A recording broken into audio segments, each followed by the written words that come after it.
From here, we can talk about a special construction called vertical angles, which are what occur when two vertical lines, two lines in space, intersect. So let's say I've got a line like this, and then I'll take another line like that.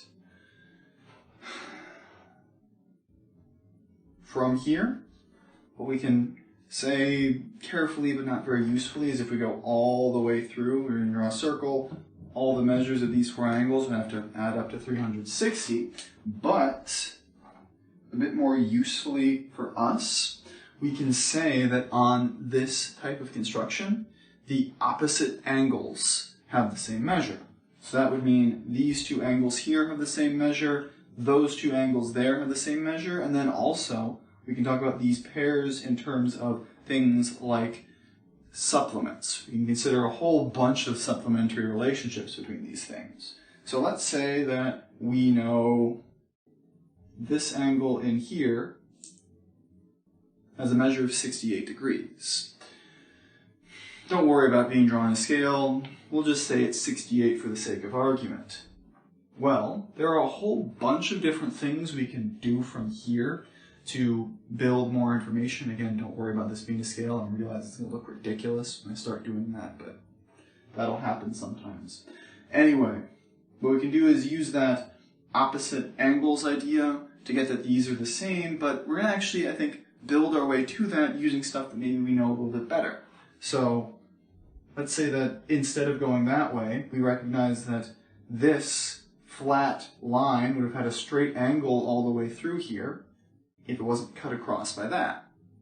Well, because it's cut across, these two angles have to be supplementary, which means this one plus that one have to add to 180, so that one is 180 minus 68, or, if you prefer, 112 degrees, up to my ability to draw a scale. Okay. It's interesting, not that difficult, not that much we get there, but from this, we can take another couple of steps. We could go the opposite direction here and see, okay, well that one's also supplementary here with that guy because you've got another straight angle formed by that thing. So it would make sense for the exact same reason that this one is also 112 degrees. So there's a little bit of an argument for why that opposite angles idea works. And then if you wanted to, you could take the supplement either going that way or going that way, or if you believe in the construction, you can just recognize that this last angle would also be 68 degrees.